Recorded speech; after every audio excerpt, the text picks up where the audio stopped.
Here on the home front, several states are setting records for early voting. After inflation, the economy, and immigration, abortion is listed as a top issue of concern. Now, with the election only days away, our next guest says he wants the public to know the truth about abortion and the founder of Planned Parenthood. Seth Gruber is a prominent voice in America's culture war and a leader in the pro-life movement. He's host of The Seth Gruber Show and the author of the book, The 1916 Project, and executive producer of a film of the same name. Seth, in 2019, the New York Times unveiled Nikole Hannah-Jones's 1619 Project. That's a revisionist account of American history that recasts the country as a racist nation centered on slavery. So now you've released a book and a film called The 1916 Project. Tell us about the significance of that year for American society then and today, 100 years later. Yeah, thank you, Gary. Yeah, Nikole Hannah-Jones with her project was, I call it a tale told by an idiot, full of sound and fury, signifying nothing, to quote Shakespeare. But it said all America is systemically racist, and it came out about 9 months before George Floyd. And it said nothing is redeemable about America. So when George Floyd died, all of American leftism was waiting to scream racism as the only explanation for that event. That then led into the summer of 2020, burning down cities, courthouses, police stations, businesses, and apparently that's all acceptable according to Chris Cuomo and Don Lemon at CNN because they're so systemically discriminated against. And then this led into the cancel culture of anything that was racist, which was quite hilarious to watch. So Aunt Jemima, the syrup lady, remember that? No longer, you can't buy that syrup anymore. That's racist. But then the revolution began to eat its own, which always happens, Gary.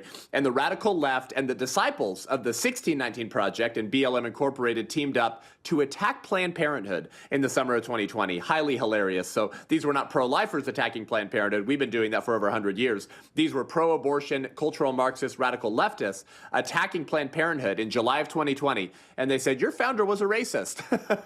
And so then they took her name off of their Manhattan, New York City Planned Parenthood clinic.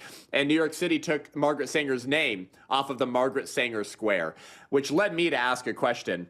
If you've lied to us about your patron saint, what else are you lying to us about? And what's the history behind Planned Parenthood and the sexual revolution that caused you to suddenly cancel a woman whose name you had given awards in to Hillary Clinton and Nancy Pelosi? We expose that all in my book and film by going back to 1916 when Margaret Sanger, the founder of Planned Parenthood, opened her very first clinic. Well, what do you believe many black Americans don't understand or they misunderstand about abortion and Margaret Sanger and racism? Well, Margaret Sanger launched the Negro Project in 1939. It was an initiative of Planned Parenthood.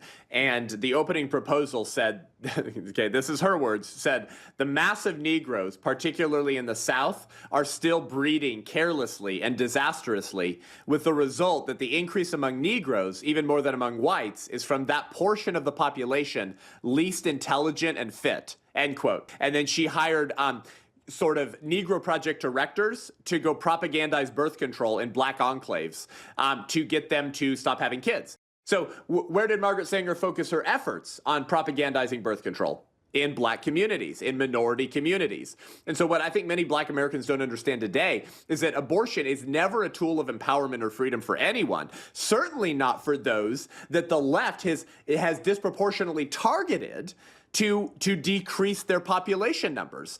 Today, black women of childbearing age are about 4% of American population, but they obtain almost 40% of the nation's abortions, fulfilling Margaret Sanger's dreams.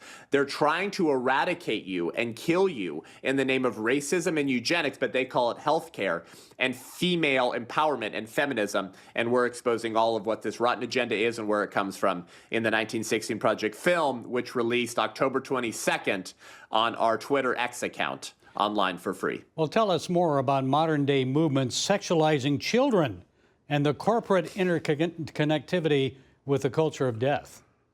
Yeah, so we have to understand, Gary, and I want your listeners to understand that Planned Parenthood is not an abortion organization. Purely. They are the largest abortion provider in the world, but that's not all they are. Today, as of this recording, brother, and people listening, Planned Parenthood is the second largest provider of puberty blockers and cross-sex hormones for America's gender-confused youth. That's right, the transgender industry is Planned Parenthood's fastest-growing revenue stream. We're talking about drugs that if you start them early and you continue on them, Gary, you're chemically castrated, you're sterilized, you won't be able to have children. This shouldn't surprise you because that's the soil out of which Planned Parenthood was birthed, brother. Like, Planned Parenthood wasn't part of the eugenics movement. They were the eugenics movement. Margaret Sanger called herself a eugenicist.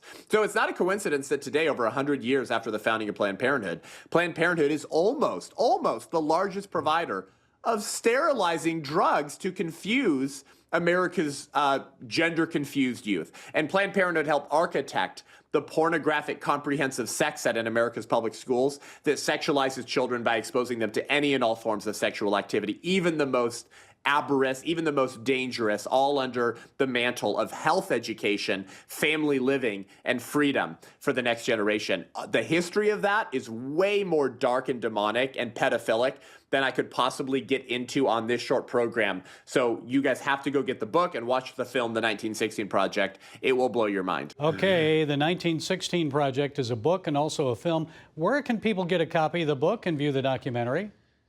Yeah, you can pick up my book and click the link that will direct you to watch our film at our website, the1916project.com. That's the1916project.com. Okay, Seth Gruber, thanks for joining us. We appreciate it. Thank you, Gary.